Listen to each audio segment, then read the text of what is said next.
Hello, Conrad Weiser, Area School District teachers and staff and administration.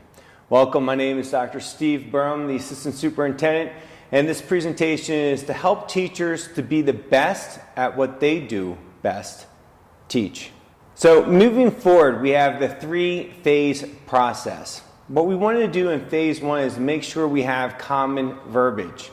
This way, everyone's going to be able to say the same thing, have a good understanding of what we're talking about when we talk about lessons, assessments, and everything else. Next is viewing the curriculum using the same lens. So we really wanted to make sure when our teachers have the assessments that they are common. So if we're two fifth grade teachers, we are teaching the same and giving the same assessments. So that means that yes, the first question is going to be the first question of the other fifth grade teacher. We really want to make sure that the students have the same ability and opportunity to be assessed and grow from one classroom to another. Phase two is understanding the curriculum. Really having an opportunity for the teachers to really look at the curriculum moving forward and lesson planning. I want to make this very clear. Lesson planning does not mean that you're going to have a lesson every single day downloaded. It might be broken up into units or chapters with some of the essential things we want in it. I also want to make sure I emphasize that lessons do not mean that you're going to be teaching the same exact way. If you're teaching, let's say, 8th grade science, you might have a different experiment, but the learning intention, the success criteria, and the essential questions that you'll be utilizing will be the same for all the students. But how you go about it will be individualized based upon you as the teacher. Finally, we are going to be implementing a new program called Ed Insight. We are no longer utilizing Atlas. Ed Insight is going to be a wonderful platform for us because it's going to house our data. It's going to house our MTSS or RTII information. It's going to house our attendance, everything that we need, and our curriculum. So if we are realizing that students are doing poorly on CDTs or Fontenay-Pinnell or any other assessment, it will be able to go right to the learning objective for our lessons. And we can probably look at that area to see what we can do to improve. If you look at this chart, it's the 4-year cycle. The 4-year cycle starts off with the standards, then you go to the assessments, the lessons, and then a whole view look where you will have the opportunity that next summer to do curriculum writing. Now we're going to have the opportunity to look at the 4-year cycle chart. As you can see from this chart, let's start with the standards, which would be science, agriculture, STEM, and FCS for year 1, 2022-2023. All those teachers would be working on looking at the standards and ensuring that what they're doing is aligned to their standards in either state or national standards. The following year, 2022-23/24, which would be year 2, those teachers will then be working on their assessments.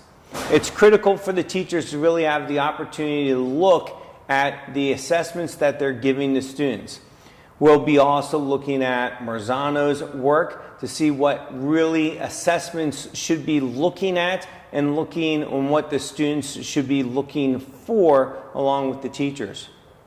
Then the following year, year 3, 2024 and 25, those teachers will be working on lessons. And as I said, the lessons might be different, but the learning intentions, success criteria, and the essential questions will be the same, so teachers can work on that. And then the following year, year 4, 2025-26, those teachers will really be able to look at everything, look at their data, look at their standards, their lessons, and everything else. And then at the end of that year, they're going to be working on throughout that year what they want to change. So they'll be able to have that summer to have curriculum writing time to make any improvements that they see fit. Initiatives for the rest of the year. we are going to be working on what's called learning walks. Learning walks is a wonderful opportunity for teachers to go and visit actually other teachers' classrooms. The great thing about that is to have an opportunity to see what other teachers are doing and how they're teaching the students. When you leave the room, you're going to have some wonderings. We really want to make sure that is not observed behavior, so you're not saying, hey, this is a great lesson, or I don't know what the teacher was doing there. It's an opportunity for you to see what was going on.